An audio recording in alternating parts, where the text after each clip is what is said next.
Welcome to Real Estate in Real Time. I'm Woody Zimmerman here with Mark Skabowski of Remax Lakes. Welcome to the show. Here we are. Good morning. Good morning. And today you want to talk about scams. Yeah, it's not a good topic. No, but it's something not. that Yeah. we definitely need to address. It's more and more. I mean, I get calls from my mom.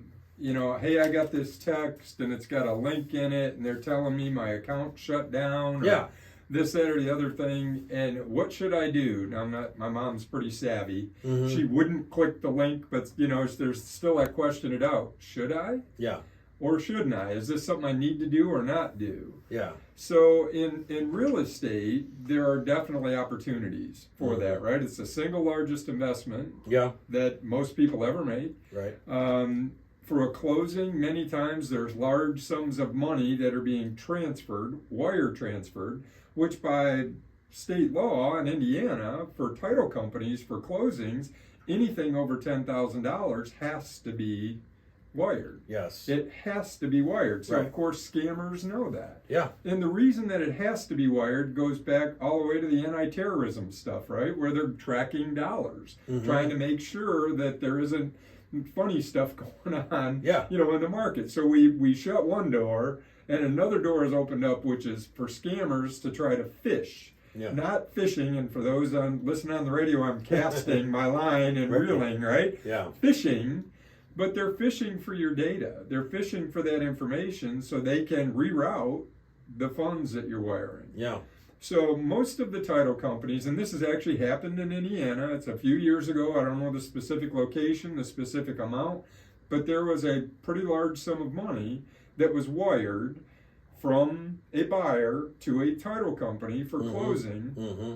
The fishers or scammers or whatever you want to call them rerouted that email, changed the wiring instructions, then forwarded it on to the buyer. Wow. And the buyer wired their funds thinking, hey, I've sent it, I'm good to go. Well, guess what? They get to closing and there's no money there. Oh, no. And why is the money not there? Because the scammers captured an email, modified the document, and then forwarded on to the buyer looking like it came from the person who had originally sent it. Because we get asked all the time, where do I send the money? Yeah. Wiring instructions. So I do not provide that information to my clients. It's not because I don't want to provide the information. I want to make sure they get it, because obviously we can't close if they don't have those wiring instructions. Right. But things have progressed and improved to where there are secure systems to make sure that wiring instruction gets there, not changed. Oh, I was the first time I wired money, I was so nervous about it because I was curious if it was going to get to the destination. Is it going to get to the right spot? Yeah. Because once you hit send,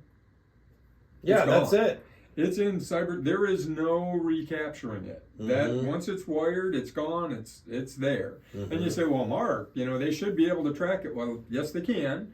The FBI can track it, and in 2020, that's the latest number I could find as far as the statistic. It was over $250 million were rerouted, stolen. Yeah. Due to wiring. So $250 million, that's a pretty big number. That's a big number, right? yeah. Especially if you're doing, fives and tens and whatever, 15,000 at a time. That's a large number of transactions that have happened. So protect yourself. Yeah. Right? If it doesn't look right, if you have a question, call and ask somebody. So the title companies, many of them have secure methods to send, secure email systems. And is it a pain? Absolutely it is. Do you like two-factor authorization every time you go to log into a site? Oh, it's... that you've got to, put in a code and they send you... It's a pain. Right. However, it's protecting us. I know, but it's like, okay, I saw a meme just the other day. It's like, why do I have to have a two-factor authorization, whatever, to like pay my bills? Because most people aren't going into my accounts to pay my bills. Yeah, right. Exactly. Yeah. Exactly. I agree with you. I hate it more, just as much as everybody else does. But there's a reason. But then when I think about it, it really makes sense. I'm glad that they do that. I'm glad that they're asking us for verification and authorization to do whatever we're doing. Right? So with wiring instructions, what I always counsel my clients on is, you know what, before you send, call the title company directly. Well, Mark, they could grab your email and change the title company, whatever. I send them via text, which is essentially secure, hopefully, Yeah. until spoofers and spammers and fishers figure out a way to get that. I'll send them the phone number for the title company in a different form than what I would have sent an email. So I'll send them an email, but also text them, call and verify the account, the routing information before you hit send. Before your bank sends that money, make sure it's going to the right place. Talk to a person. Now, when we were off air, you were talking about AI. Oh, right? yeah. No, that's the next that'll big be thing. the next phase, right? They'll have somebody, they'll scam a number, and they'll have somebody that sounds like they're the title company saying, yes, this is the address. It's a mess. Every time we put in a protection, spoofers and spammers, they've got a full-time job figuring out how to get around it. Yeah. So we're trying to stay ahead of this. Just understand that there are potential scams involved in these real estate transactions. There are. Well, and I just got an email here at the radio station, and it wasn't, the prince from Nigeria, but it was like the next one, and they were, going. We want to send you $30 million. Exactly. Yeah, right. So delete, and I think our front desk girl. I think Emma even reported it. So it's like, because I'm like, did you get this? And she's like, yeah, I got it. Yeah. I reported it. Okay, good. All right, so more on this scammers out there and protecting yourself in real estate. Coming up next, you're listening to Real Estate in Real Time. Welcome back. You're listening to Real Estate in Real Time, and we're talking about some scams that have taken place in real estate. Wiring funds, that's a scary thing because it's a lot of money leaving your account and going to the destination. So that's where we started. But I know that there's other topics, other things that you wanted to talk about too. There are definitely other things that are out there. So, the texts to where you're getting, hey, is this Mark? From an unknown number. I get them all the time. Are you still in real estate? Yeah.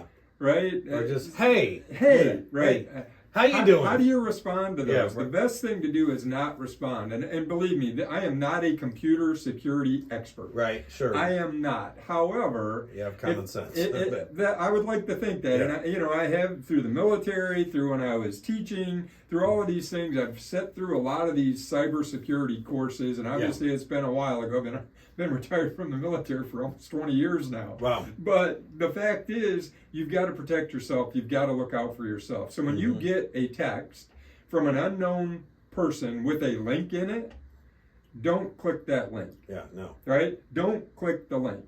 So UPS, Amazon, your Amazon account is going to be shut down if you don't click this link and give us this information. I get one of those every week. If not every day. Yeah, if not every day. You get them. I mean, I got one yesterday. Your Netflix account is going to be shut down. Yeah. I don't have a Netflix account. Right? I don't have one. So why would I click that link? Now, I get it. There are people that, they just as soon as they get something, this instantaneous response, I got to reply back. Right. Don't. Delete it and report it. Okay, so here's what I've been getting lately. So I've been getting some from banks, are acting as if they're, and so I get, and the majority of the time it's banks that I'm not affiliated with whatsoever. Right. But after they do it so many times, then they're going to hit your bank finally, and then you, oh, really? Is this something that I need to do? Yeah. Your account is overdrawn. Please click this link to wire funds immediately or transfer funds immediately. Right.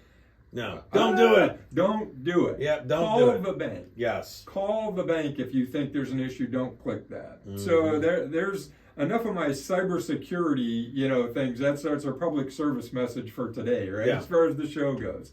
So scams related specifically to real estate after closing, right? So you go through, we're all happy, we've closed our transaction. Yes. And the number one thing that I recommend is change the locks on your house. If you're a buyer, change the locks, change the Wi-Fi. Sometimes there's now smart homes, right? It's all great. Nest thermostats in there. Oh, man. Go in, reset to default. Yeah. Default settings. Change all of that stuff. Why? Do I think that the prior seller is going to come back and they're going to, do something nefarious with your Nest? But think about it. There's a lot of people that have fully integrated homes with Alexa. They've got everything, right? Mm-hmm. They've got lights everything's all connected. Yeah. And I'm not the old timer. I'm reasonably techie, but I have a Nest, but I don't have Alexa in my house. I don't want anybody listening to what I'm talking. Sometimes I'll be talking in Siri on my Apple Watch. Oh, yeah. Say that again. What would you like us to do? She's listening all the time, yeah. Right? I'm not a conspiracy theorist. Yeah. But change the locks, change the Wi-Fi, reset the garage door, things that you don't think about. It's a pain, but you can Google, you can get the information for resetting those garage door pieces. Why is that? What if? What if somebody had that, you're on vacation, and they had a remote garage door opener, their car gets broken into, and they somehow figure out where to go with that. They open up, they walk into your house, and away you go. So change the locks, change any codes, Wi-Fi, all of those things. The biggest scam that's out there, and this has been in place for a long time, it's not wiring funds, it's not whatever, but after closing, your information is public record. Yeah. It is posted at the courthouse, as Roger mentioned off the air. It's on the paper, deed transfers, those things. You will get, in most cases, a letter that looks very official, like it's coming from the government, that says, if you'd like a copy of your deed, send us $79.95, $89.95, $99.95, and we'll send you a copy of your deed. You get a copy of your deed over time. You can get it at the courthouse for $1. Okay. You can go do it. So why, Mark, why aren't these things shut down? Because it's not illegal. It's just a huge markup. Wow. They're just marking it up. They're going to the courthouse. If you send them $99.95, they'll send you a copy of your deed that they went and paid $1 for. Oh, okay. Right? Yeah. So the title company will send you a copy of the deed. Yeah, I never knew that. It might take a while, but you'll get a copy of the deed. Yeah. And if you didn't get a copy of the deed for whatever reason, because maybe it's, every title company is a little different. I know my personal experience, but you can go to the courthouse and for $1 get a copy of that recorded document. Yeah. You don't need to pay $99.95. And I've had some very smart folks that have closed, and I warned them about that. I get a call. Hey, I got this in the mail, because you're not thinking about it at closing. There's a lot of stuff going on, right? Yeah. So I said, well, send me a picture. And it's a postcard, and it looks official. It looks like it is from the county courthouse. Looks like Kosciuszko County sent this document, said, give us $99.95, and we'll send you your deed. It was not. I said, look at the back. Not a government land lease. Yeah. Right? Yeah. So bottom line, that is probably the biggest. The other thing that will happen is you'll get a note about changing where you're going to send your mortgage payment. Do not do that without talking to somebody. Yeah. Talk to your lender, call, and say, hey, I got this notice. They're telling me where to send where I'm sending my mortgage payment. Should I do that? Yeah. Those three things. Change your codes. Don't buy the deed, and verify if somebody tells you to change where to send your mortgage payment. The most prevalent scam. All right, this is good information. Very good information. All right, any more questions? Reach out to this guy, Mark Skabowski. Mark, your contact information. Sure. Website, skabowskiteam.com. Phone numbers, 574-834-1233. Spell Skabowski. S-K-I-B-O-W-S-K-I. 2 skis with a bow in between. 2 skis with a bow. That's how I remember it, too. You've been listening to Real Estate in Real Time. Have yourself a wonderful weekend.